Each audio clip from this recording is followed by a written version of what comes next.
a very simple question. How many of you all would like to make sure that your child or grandchild doesn't go to jail? Okay, I mean, there's nothing 100%, but on our show we are talking about don't let this be you. We're giving you some tools, and they're doing a really great work as a program that they've seen over 20,000 teenagers, telling them about the things that can keep them from going to jail. And we are talking with Judge Crichton and Attorney Stamps, and we want to talk about now this program that's called Don't Let This Be You. Now, how does it work? Is it a class, or where do they come and go? Tell us a little bit about someone who's watching and say, you know, I want my child, or I would like to bring, you know, my group of children to this program. We have done it at different venues. We have presented the program at churches across the city. Okay. We have presented the program at schools, including Bird High, Booker T, Woodlawn, Huntington, and other high schools, auditorium style. Okay. Sometimes 1,500 kids sit, in the audience,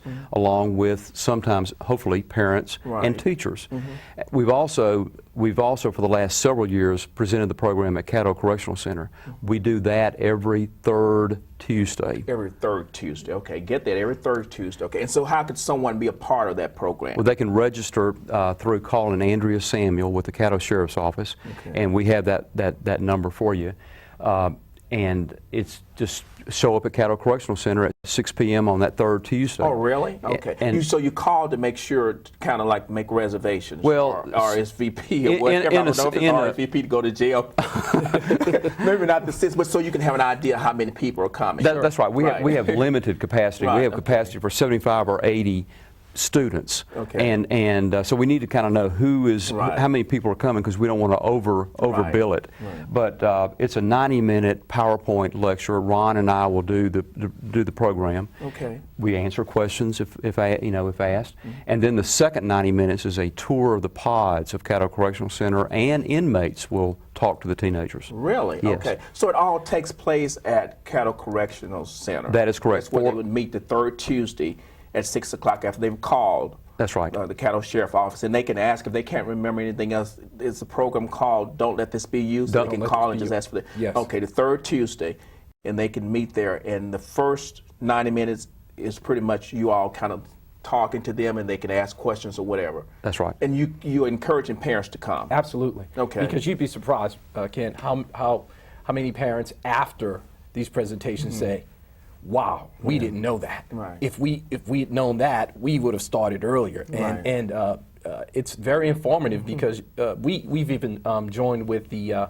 Caddo DA's office in their diversion program. Okay, great. Their diversion program, as a component before they can complete the program, they're required to come and see this program, and we sign off and say they've come. But again, when they come and their parents come, because the parents are required to come, again, you have this surprise after the presentation, and they're saying, we just didn't know. We had no idea. And I've witnessed that, because our church youth department went, and I pastored on that following Sunday after they had gone that third Tuesday. Some of the adults, they were just amazed. They had the children to get up, you know, those who went and talk about what they saw and what they learned from it. And some of them just were floored. They were flabbergasted that people are in jail because they did this and this happened. These are things they just didn't think about, didn't even know existed. So it's really a whole nother world out there. And sometimes people make mistakes. They don't know that when they do this, that they've got themselves into a world of trouble that sometimes you can't easily get out of. And you made a valid point. There may not be a second opportunity. Right. And that's the important thing.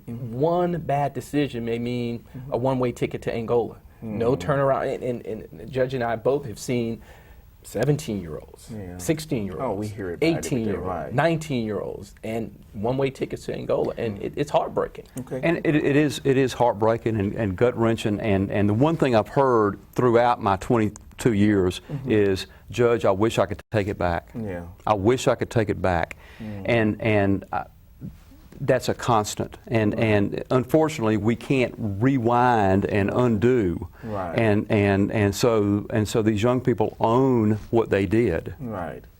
And because you have to own up to what you did. And when you talked about impulsivity, you know, when people just on impulse, you know, they make a really bad decision or bad choice. What about drinking? Because we have a lot of young people who like to experience with drinking. and they get DWIs, and we've heard it before, you know, that sometimes people make mistakes, you know, even they change, turn their lives around. But, you know, as a teenager, sometimes early 20s, young people feel like they need to experience certain things, and sometimes they go too far with it, or it becomes a part of their lives, especially like, you know, drugs. They see, you know, the money and all of that they can get, you know, in just a snap of a finger. And they don't know eventually. I always tell people, I'm like, eventually you will get caught. Absolutely. You cannot do this forever and not get caught, and the consequences are going to be much worse than you ever can imagine. And so you start at this age as parents telling our children what? Well, we talk about alcohol, and of course anyone possessing alcohol who's under 21 is committing a crime, because that law is on the books. If you are under 21, it is illegal to possess alcohol.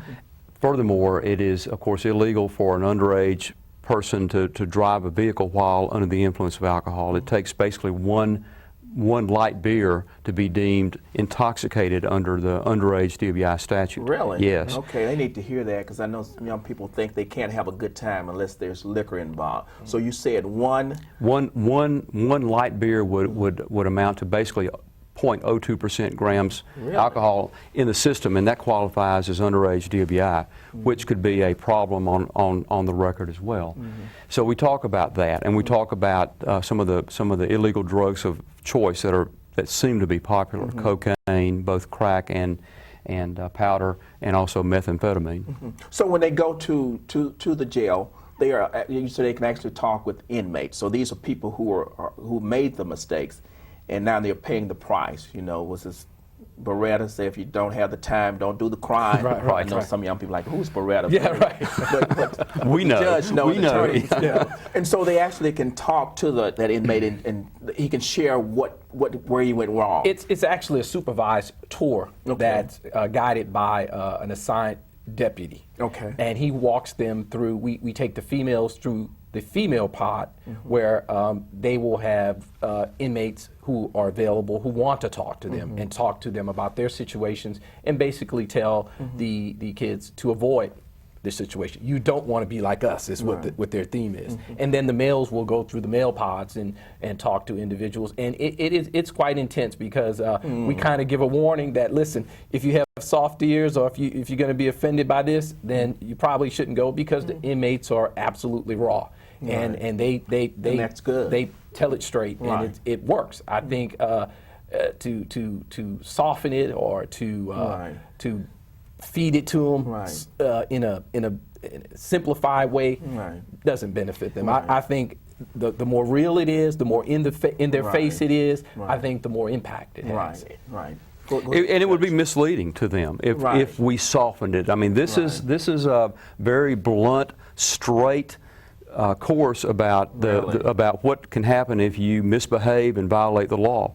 So the inmates, you know, it's all unscripted. It is supervised, but unscripted, and the inmates tell it like it is, and it's very powerful. Well, that's great, and I think we need to have that, because we all know the commercial we were seeing about drunk driving and how graphic those commercials are, and we see it in the magazine. We're like, dog, that's really graphic. What happens when you drive drunk? And I think the same thing is great for this, because they need to hear, you know, as they say, from the horse's mouth, people who've messed up their lives because of doing something that was illegal, or, you know, say impulsivity, or just, you know, getting upset really quick and mad and pulling a weapon because we think they're tough or they're bad. And I'm sure some of them share that they thought they had to be tough or bad for their friends, and they wanted to show their friends they were tough and bad, and now they're behind bars because they were trying to be something that they really weren't. And I'm sure there were some guys behind bars who probably had no idea that they would be there today, because that's not how their life should have gone out. They were just trying to prove a point to somebody else. And the big question is, where's the friend?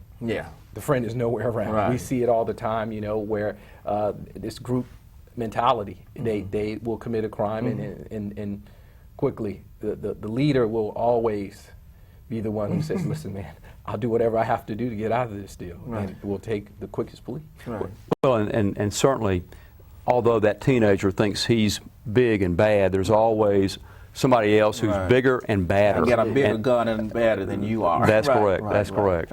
So, I'm just thinking, I don't know why we always think, that we're just talking about males, young males, but we're talking about, you talked about the young females as well. Oh, absolutely. So is it a difference, the kind of crimes that young men commit versus young women? And I know in today's term, because I see teachers and talk with them all the time, they say the young women sometimes are just as bad as the young men. Sure. So are we seeing some different things that the young women would witness that the young men are not? We see, maybe not as often, but we do see young females involved in violent offenses. And I think over the years, when we see it, Ken, we generally see them associated with a boyfriend committing crime or trying to protect a boyfriend. But we've also had situations where they have actually participated in robberies and murders.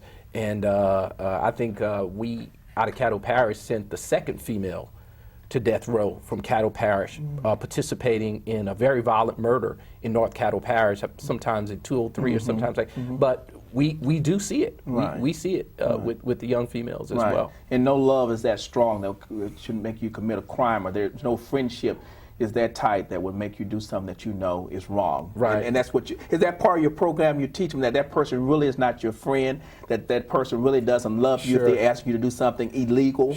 And we talk about, again, the whole group mentality and being influenced by groups, and try to encourage them to be individual leaders that would make good decisions rather than following the group mentality. Unfortunate, and I think the judge would agree with this, peer pressure from the community is stronger than what we do at home. And this is something to assist the parents to counterbalance the peer influence from the community and their friends, because it's amazing what they will do when they're in those groups and not at home. Okay, we're going to have to take another break. Very interesting show, and I hope that you are watching. I can't, express that enough. I keep reiterating how important it is to get your family around you and tape this show and just show it as often as you think you need to. Because if you have a teenager and you know that child may be doing something that they shouldn't, and you talk with them until you're blue in the face, just sit them down and let them see this video. But better yet,